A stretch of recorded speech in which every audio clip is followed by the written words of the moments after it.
4个咸蛋黄，重量在35克左右，喷点白酒去腥。入锅蒸熟，水烧开后蒸15分钟即可。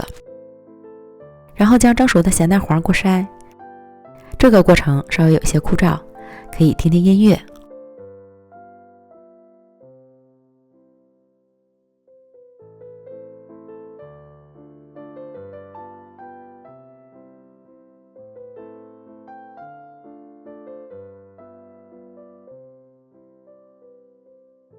过筛好之后，先放一旁备用。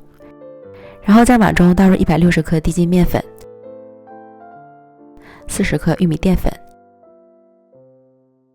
1克盐、2克物理泡打粉、1克小苏打，混合均匀。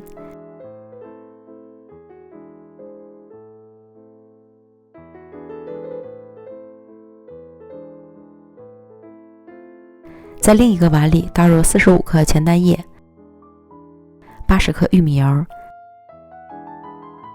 30克白糖，搅拌至乳化状态。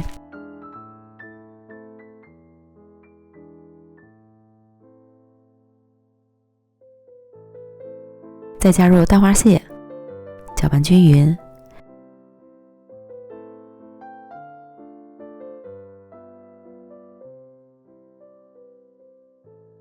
然后再加入混合好的粉类。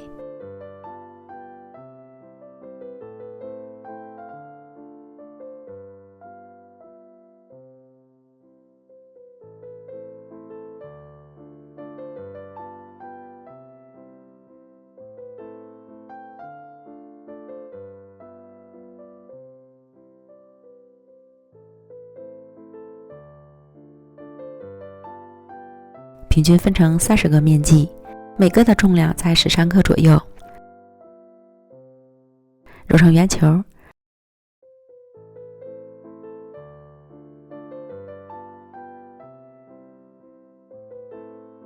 直接摆入到烤盘里。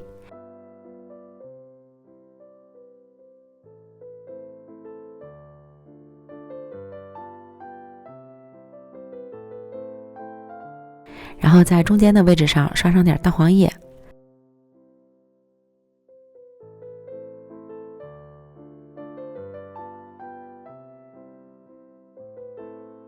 最后再撒些芝麻点缀一下。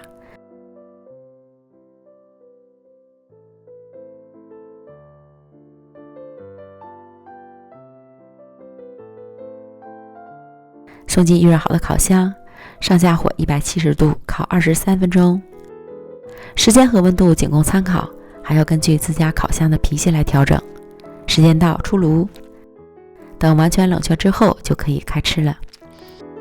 小小的圆儿非常可爱，边缘也出现了自然的裂纹，轻轻一捏就稀碎，超级酥，吃起来咸蛋黄的香味很浓，咸甜交错，酥香可口，入口即化。推荐朋友们一定要试试哦，保证你吃完了还想吃。美食天天更新，咱们明天见，拜拜。